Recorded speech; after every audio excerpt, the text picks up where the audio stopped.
All right, check this out. A professional data analyst has officially run the numbers, and I want to share with you all some breaking news that the mainstream media won't be covering, that the right-wing media certainly will not be covering, but that I want to boost. This reads, No Kings was biggest protest in U.S. history, according to a data analyst. For reference, that's between 1 to 2% of the total population of the United States. And this comes from data analyst G. Elliott Morris, who I've been following for a while. He worked for 538 and has been analyzing election data and protest data for over a decade. So this reads, based on hundreds of crowdsourced records of No King's Day event turnout and extrapolating the cities where we don't have data yet, it looks like roughly 4 to 6 million people protested Trump across the United States yesterday.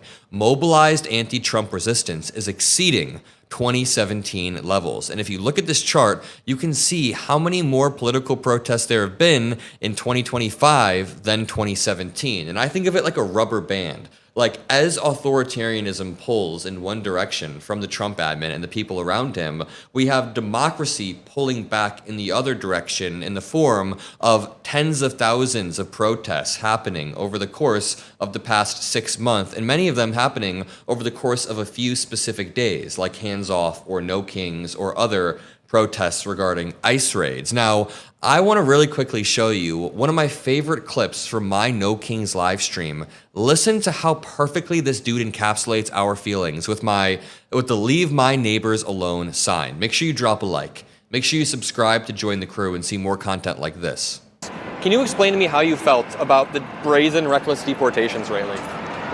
Well, it's ridiculous to be actually taking people who are here with legal status and taking it away from them and then attacking people for being illegal. He's doing that with people with TPS, he's doing that with students, and he's doing that with people that were admitted with parole. We have lots of neighbors who are recent migrants and who are working very hard, who came. I have a neighbor who's crippled because she was attacked in Venezuela because she wouldn't pay bribes to thugs that were aligned with the government, and she's got to worry about being deported with her 2 children and her husband. And then I have friends that have been here since childhood, and because Congress has been unable to deliver any kind of immigration reform, they're trapped, undocumented. And now Trump is calling all of those people criminals. And it's absurd. They're contributing with their sweat. And we ought to have, as a nation, the courage to come up with solutions.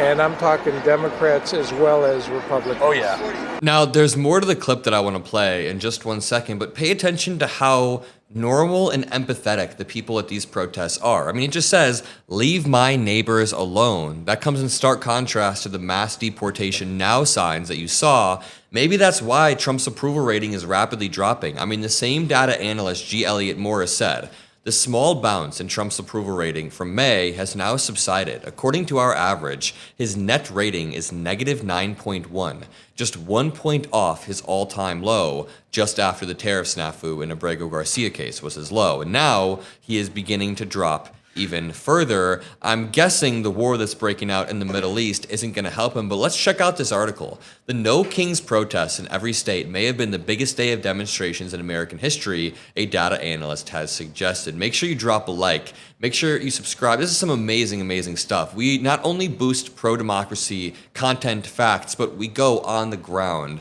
to make sure that we're covering this. To continue, for reference, that means Saturday's demonstrations featured 1 to 2% of the total population of 340 million taking to the streets in more than 2,000 cities to voice their opposition. Again, like I said, it's a rubber band. As the authoritarian administration pulls the country in one direction, you'll see more and more protests pulling back, and what we have to do is continue pulling or pushing, or whatever you want to say. We have to continue going out there. The No Kings rallies followed a spate of demonstrations against immigration raids carried out in Los Angeles. Let me also point out, Trump is underwater on every single issue now, whether it's immigration, deportations, whether it's Elon Musk or the economy, or foreign policy. He is underwater. So to capitalize on that, he had 36 horses mobilized, 28 Abrams tanks, 6,700 soldiers, and millions of taxpayer dollars spent on a military birthday parade that ended up being a flop. The crowd was well under the admin's projected 200,000 people. Well under. Let me tell you, there was a lot of green on that field, and it's because the normal people were out here talking about this. I want to show you this clip of us talking about contributing for years and years and years, and Democrats are happy to give that lip service while Republicans are happy to, demonize hardworking people as criminals. You know what I find uniquely disgusting, and you touched on this, is that people who are following the right procedures, who have a court date in 1 or 2 weeks, are still being targeted by the admin. And as you said, he then paints hardworking people who are following the procedures as criminals. So during the election cycle, I've been to like 50 different Trump rallies because I would go and debate them, and I would push back about immigration, about Ukraine, and I would try to win them over a little bit. A lot of them are winnable, but they go to the rally and they hear Trump's BS. But here's the thing. They would repeatedly say, we only want to deport people who are here illegally and committing crimes. That's what it is. We only want the criminals to be gone. But then after Trump gains power, he begins to surgically target people with temporary protected status. He begins to surgically target people who are weeks away from a court date. Is my analysis there right? Yeah, no, that's exactly what's happening. I mean, in the last few weeks, he's removed temporary protected status from people who've been here for years from Nepal.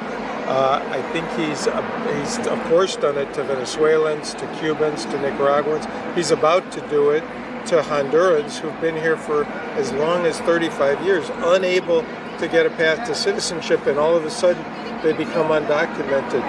I agree with you that, we've actually looked very closely at the polls.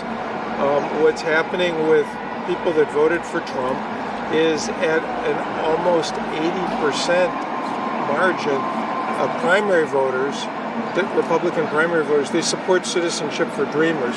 They're at 65% for... But then Trump just brainwashes them and they become incredibly, incredibly cruel. Listen to this. There was a sense of giddy satisfaction in the air as the parade's start time approached. But the parade itself was quite boring, save for a few movements. It was generally very quiet.